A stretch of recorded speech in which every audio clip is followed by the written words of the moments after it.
Hello friend, welcome to my channel. कैसे हैं आप लोग। आज हम आपको पढ़ाने वाले हैं the chapter 10th of class 6th science. तो आज का जो हमारा चैप्टर है वो है मोशन। What is motion. तो फ्रेंड्स, सबसे पहले अगर हम मोशन की बात करें तो इसकी डेफिनेशन होगी the movement of a body is called motion.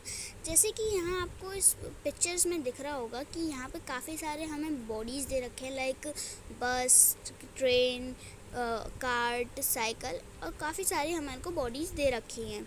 तो ये सब जो है मूव कर रही हैं, एक जगह से दूसरी जगह जा रही हैं, अपना मूव कर रही हैं, तो उसे हम क्या कहेंगे, मोशन कहेंगे। तो इसकी बहुत ही सिंपल डेफिनेशन है, the movement of a body is called motion. तो इसे आप याद भी कर सकते हैं कि आपको ज़्यादा मुश्किल भी नहीं होगी और आपका ईजिली काम भी ख़त्म हो जाएगा। तो अभी हमने जान लिया कि अभी मोशन क्या होता है, लेकिन मोशन और भी टाइप के होते हैं फ्रेंड्स। अब वो कौन कौन से टाइप के होते हैं, चलिए आप वो जानते हैं। तो अगर मैं आपको बताऊं कि मोशन कितने टाइप्स के होते हैं, तो मोशन 3 टाइप्स के होते हैं। कौन कौन से, चलिए मैं आपको अभी दिखा देती हूँ। मोशन यहाँ आपको दिख रहा होगा हमारे इसमें टेबल में कि यहाँ पे हमें मोशन तो दे ही रखा है, साथ में periodic motion, rectilinear motion and circular motion भी दे रखा है फ्रेंड्स। तो अभी हमारे मोशन के 3 टाइप्स होते हैं फ्रेंड्स। तो सबसे पहले हम जानते हैं कि हमारा सर्कुलर मोशन क्या होता है। चलिए फ्रेंड्स, सबसे पहले जानते हैं सर्कुलर। तो फ्रेंड्स, यहाँ जैसे कि आप देख सकते हैं कि हमें यहाँ दिखा रखा है कि इन दिस मोशन, मतलब सर्कुलर मोशन में होता ये है, the distance of a stone from your hand remain the same. This types of motion is called circular motion. Friends, यहाँ देखिए कि हमें एक एग्जांपल दे रखा है यहाँ पर कि एक काव है जो बार बार चक्कर लगा रही है, ठीक है, ये हमें दिखा रखा है। तो ये बार बार गोल ही तो घूम रही है, जो चीज़ गोल गोल घूमे, लाइक यहाँ नीचे हमें दिखा रखा है कि फैन हमारा गोल गोल घूमता है ना। तो अब उसे हम क्या कहेंगे, सर्कुलर मोशन कहेंगे फ्रेंड्स, है ना। तो इस टाइप से अगर हम देखें कि सन ऐसे, मतलब हमारा जैसे फैन घूमता है, तो जो भी चीज़ गोल गोल घूमती है, एक सर्कल शेप में घूमती है, तो उसे हम क्या कहते हैं, सर्कुलर मोशन कहते हैं। अब हम जानते हैं द सेकंड मोशन जो है वो है हमारा पीरियोडिक मोशन। तो फ्रेंड्स, यहाँ पे जैसे कि आपको दिख रहा होगा कि यहाँ पे हमें दे रखा है, in some cases an object repeat itself motion after some times, this types of motion is called periodic motion.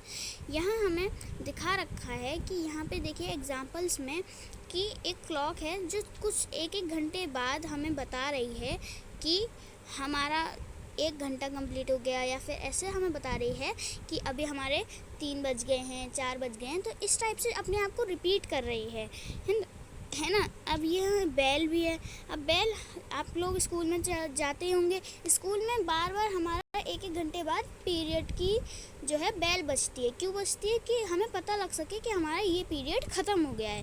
तो बार बार अपने आप को रिपीट करती है। तो जो चीज़ अपने आप को बार बार रिपीट करे उसे हम कहते हैं पीरियोडिक मोशन। अब हम जानते हैं the last motion is rectilinear motion. तो यहाँ जैसे कि फ्रेंड्स आपको दिख रहा होगा कि यहाँ पे हमें कुछ एग्जांपल्स दे रखे हैं, जैसे कि ये कार है ना, और ये कुछ शोल्जर्स, ऐसे ये बिल्कुल स्ट्रेट लाइन में चल रहे हैं, है ना। तो जो चीज़ एकदम स्ट्रेट लाइन में चले उसे हम क्या कहते हैं, रेक्टिलिनियर मोशन कहते हैं। नीचे आपको दिख रहा होगा कि यहाँ लिखा हुआ है some example of rectilinear motion. तो इसी को हम कहते हैं रेक्टिलिनियर मोशन। जैसे कि ये जो है कार्स हमारी बिल्कुल सीधी चल रही हैं और ये शोल्जर्स बिल्कुल सीधे चल रहे हैं। तो जो चीज़ एक स्ट्रेट लाइन में चले तो उसे हम क्या कह देते हैं, रेक्टिलिनियर मोशन कह देते हैं। तो इसकी डेफिनेशन क्या होगी, motion in a straight line is called rectilinear motion. तो जो चीज़ सीधे चले उसे हम कहते हैं रेक्टिलिनियर मोशन। अब हमारे फ्रेंड्स, हमने पूरी जान लिया कि मोशन का जो मोशन क्या होता है और मोशन कितने टाइप्स के होते हैं, है ना। अब हम जानते हैं, यहाँ हमें जो दूसरा टॉपिक दे रखा है, मेजरमेंट ऑफ डिस्टेंस, है ना। तो अब हम इसके बारे में पढ़ते हैं। तो फ्रेंड्स, यहाँ पे हमें इसके थोड़ा सा नीचे हमें यहाँ ये दिखा रखा है कि हम कैसे नाप सकते हैं। यहाँ दिख रहा होगा आपको, how wide is this desk, मतलब ये जो हमारे को डेस्क पिक्चर में दिखाई हुई है वो कितनी वाइड है, मतलब कितनी बड़ी है। तो इसे कैसे नापा जाता था पुराने, अब तो न्यू जनरेशन है ना, स्टैंडर्ड यूनिट है, तो उसमें क्या है, अब तो स्केल्स आ गए हैं 30 सेंटीमीटर का, 15 सेंटीमीटर का, तो अब हम उससे नाप सकते हैं कि कौन सी चीज़ कितनी लंबी है ना।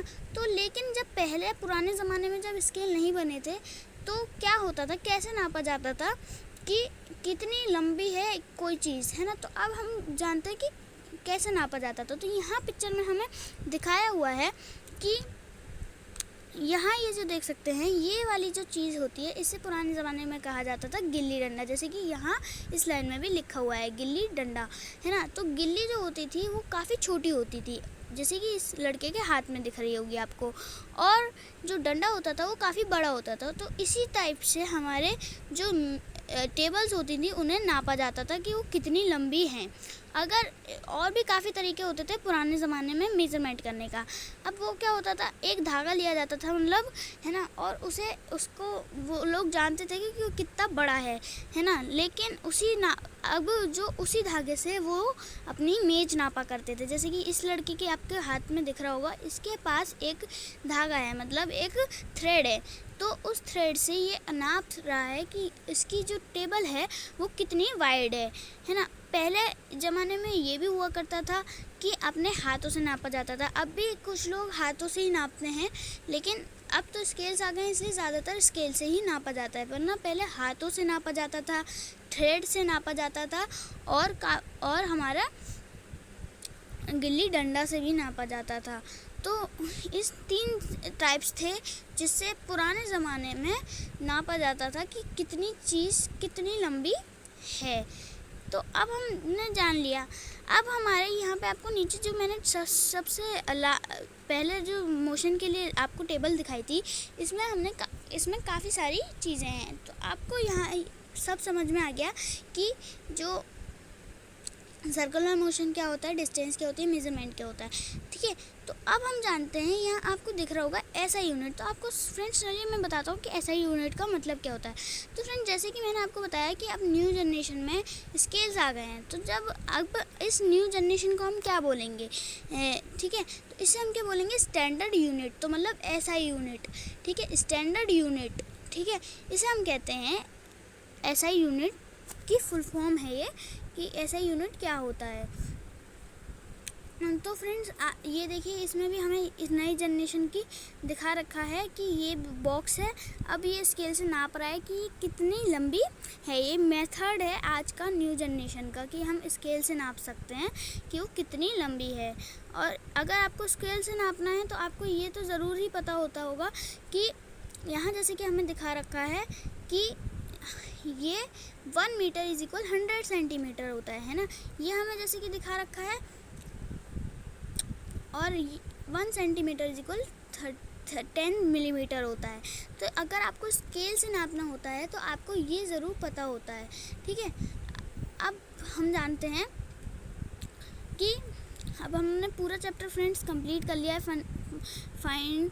और अगर आपको ये वीडियो समझ में आई है, अच्छी लगी है, तो प्लीज़ इसे लाइक करिए, सब्सक्राइब कीजिए, और हमारे चैनल का बेल आइकन दबाना बिल्कुल ना भूलिए, जिससे कि हमारी सारी न्यू वीडियोस की अपडेट आप तक पहुंच सके।